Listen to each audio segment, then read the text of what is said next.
Assalamu alaikum. Welcome to Physics MD CAT ECAT classes in lecture 3. My name is Mohammad Munib Naeem. चले आज हम start करते हैं अपने लेक्चर को. Number 1, area under velocity time graph represent dash force, displacement, distance and acceleration. तो याद रखिएगा, वेलोसिटी टाइम ग्राफ जब बनता है तो उसमें जो ग्राफिकली हम जब उसे देखते हैं तो वो बेसिकली डिस्प्लेसमेंट कहलाता है. वो जो एरिया जो हमारे पास जो आता है ग्राफ में उसे हम डिस्प्लेसमेंट कहते हैं. तो area under velocity time graph represent displacement. ठीक है. Number 2, instantaneous and average velocities become equal when body dash. देखिए, इंस्टेंटेनियस एंड एवरेज वेलोसिटीज को समझे पहले. इंस्टेंटेनियस कहते हैं एक ऐसी वेलोसिटी जो हर मोमेंट की इंफॉर्मेशन दे, उसको कहते हैं इंस्टेंटेनियस. इंस्टेंट का मतलब होता है लम्हा. ठीक है. तो यहाँ पर याद रखिएगा, इंस्टेंटेनियस वेलोसिटीज़ हम उनको कहते हैं जो हर पर्टिकुलर मोमेंट पे की वेलोसिटी को डिस्क्राइब करे, वो इंस्टेंटेनियस वेलोसिटी कहलाती है. एंड एवरेज वेलोसिटी किसकी बात करता है? जो टोटल वेलोसिटी होगी. ठीक है, हम उसको कहते हैं एवरेज वेलोसिटी. टोटल वेलोसिटीज़ को हम क्या करते हैं, उसको हम पहले total displacement divide by total time, तो उसे हम कह देंगे ये टोटल, ये जो है एवरेज वेलोसिटी आ गई हमारे पास. अच्छा, इंस्टेंटेनियस और एवरेज वेलोसिटी में जो डिफरेंस है बहुत बड़ा, वो ये है कि इंस्टेंटेनियस में हम लिमिट लगा रहे होते हैं फॉर्मूले में. ठीक है, लिमिट डेल्टा टी यानी कि टाइम अप्रोचिंग टू ज़ीरो. हम यहाँ पर जो है बहुत ही शॉर्ट टाइम की बात करते हैं, एक मोमेंट की बात करते हैं, जबकि एवरेज वेलोसिटी में हम जो है वो एवरेज ले रहे होते हैं, टोटल की बात कर रहे होते हैं. ठीक है. तो यहाँ पर क्या कहा जा रहा है, instantaneous and average velocities become equal when. देखिए, दोनों वेलोसिटीज़ कब इक्वल होंगी? जब हैज़ ज़ीरो एक्सेलरेशन. ठीक है, याद रखिएगा, ज़ीरो एक्सेलरेशन का मतलब होता है जब बॉडी कांस्टेंट वेलोसिटी से मूव कर रही हो, तो इसको हम कह रहे होते हैं ये यहाँ there is no acceleration, it means zero acceleration. ठीक है. जब कांस्टेंट स्पीड से गाड़ी कांस्टेंट वेलोसिटी से गाड़ी मूव कर रही होगी या कोई ऑब्जेक्ट मूव कर रहा होगा, तो वहाँ पर कोई एक्सेलरेशन प्रोड्यूस नहीं हो रहा, तो हम इसे कह रहे होते हैं ज़ीरो है ज़ीरो एक्सेलरेशन. तो इसका मतलब यहाँ पर इस ज़ीरो एक्सेलरेशन पर इंस्टेंटेनियस एंड एवरेज वेलोसिटी क्या हो जाती है? इक्वल हो जाती है.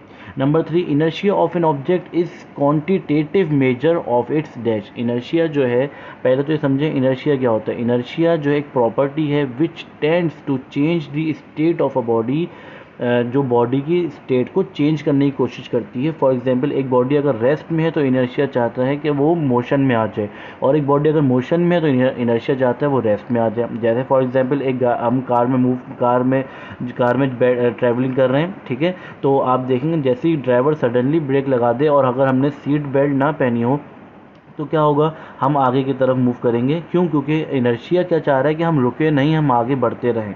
ठीक है. क्योंकि जो ड्राइवर ने ब्रेक लगाया, इसका मतलब हमें रुकना चाहिए, लेकिन इनर्शिया चाहता है कि हम रुके नहीं, आगे मूव करते रहें. बिल्कुल अपोजिट काम करेगा इनर्शिया. ठीक है.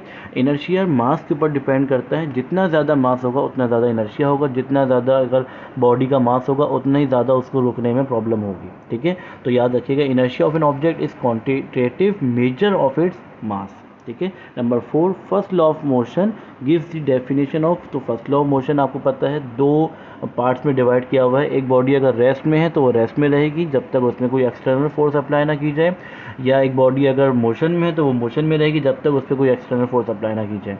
तो याद रखिएगा, जो फर्स्ट लॉ ऑफ मोशन जो डेफिनेशन हमें दे रही है वो दे रही है फोर्स की. ठीक है. Number 5, third law of motion explains dash. Third law of motion किसको एक्सप्लेन कर रहे हैं? आपको पता है थर्ड लॉ ऑफ मोशन में हम every action there is an equal and opposite reaction. तो आपको पता है हर एक्शन का रिएक्शन होता है. तो हम यहाँ पर दो फोर्सेस की बात कर रहे हैं. अगर हम एक बॉडी पे फोर्स लगाना तो वो बॉडी हम पर फोर्स लगाएगी, तो दो फोर्स होती हैं बट डायरेक्शन अपोजिट होती है. तो यहाँ पर जो extension of pair of forces in nature, हम यहाँ पे पेयर ऑफ फोर्सेस की बात करते हैं. ठीक है. Number 6, the dimension of force dash. Force की डायमेंशन बहुत आसान है, इजी है, MLT-2. Which of the following pair has same direction always. तो याद रखिएगा, जहाँ पर फोर्स होगी वहाँ पर एक्सीलरेशन होगा, या जहाँ पर एक्सीलरेशन होगा वहाँ फोर्स होगी. ये बात न्यूटन सेकंड लॉ ने कही थी, acceleration is directly proportional to the force.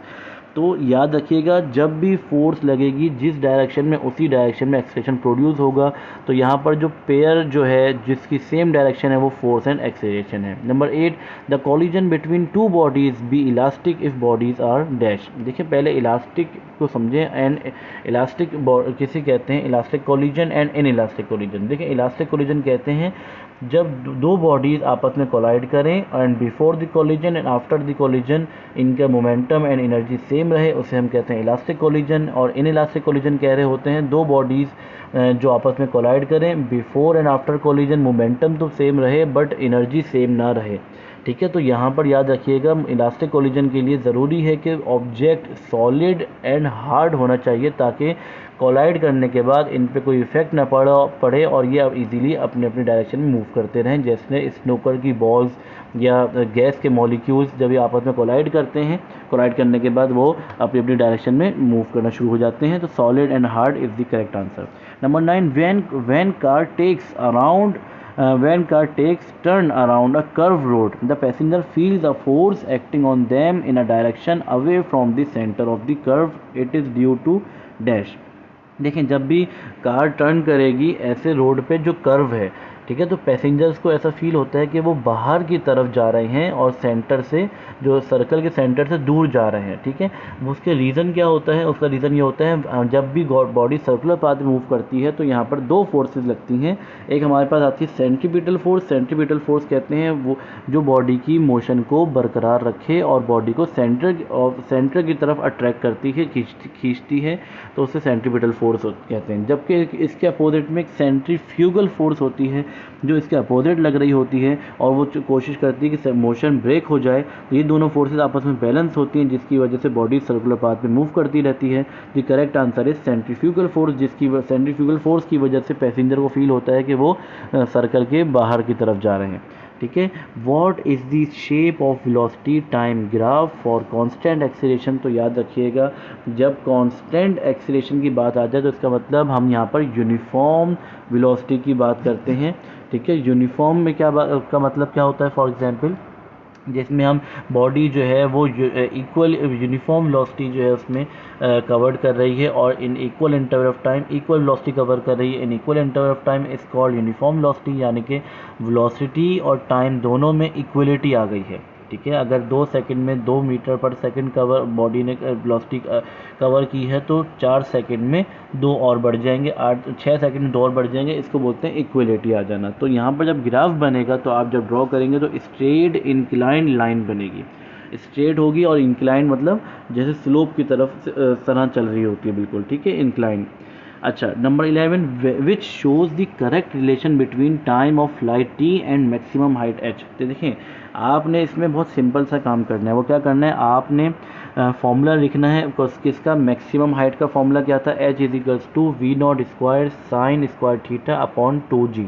ये फॉर्मूला हमने प्रोजेक्टाइल मोशन में पढ़ा है। ठीक है, इसी तरह एक टोटल टाइम ऑफ फ्लाइट जो हम यहाँ पर फॉर्मूला पढ़ा है हमने, वो क्या था? t equals to 2v not sine theta upon g। ठीक है, अब इसमें करना क्या है? आपने जो टोटल टाइम ऑफ फ्लाइट का जो फॉर्मूला है आपने इसको कर देनी स्क्वायरिंग। ठीक है, यानी कि टी स्क्वायर हो जाएगा इस equals to v not square हो जाएगा और साइन स्क्वायर हो जाएगा, sine square theta upon G square हो जाएगा। ठीक है, फॉर्मूले में स्क्वायरिंग करेंगे, फिर आप इनको डिवाइड कर देंगे, एच हाइट को डिवाइड कर देंगे टाइम के साथ, टोटल टाइम के साथ, फिर इनको फॉर्मूले को भी डिवाइड करेंगे तो इसके रिलेशन में आपको आंसर मिलेगा एच इजिकल to G T square upon 8। ठीक है, A is the correct answer. Number 12, taking off rocket can be explained by dash.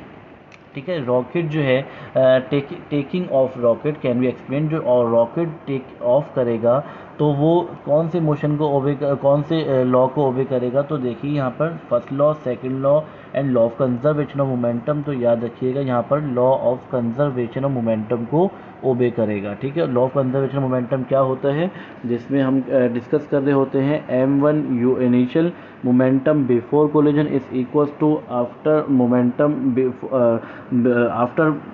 Initial momentum before collision is equals to the after momentum after collision. तो हमारे पास जो है final momentum before after collision, या after मैंने कह दिया, final है फाइनल मोमेंटम आफ्टर कोलिजन। ठीक है, तो ये हमारे पास लॉ ऑफ कंजर्वेशन मोमेंटम है। जब भी रॉकेट टेक ऑफ करेगा तो लॉ ऑफ कंजर्वेशन मोमेंटम को ओबे करेगा।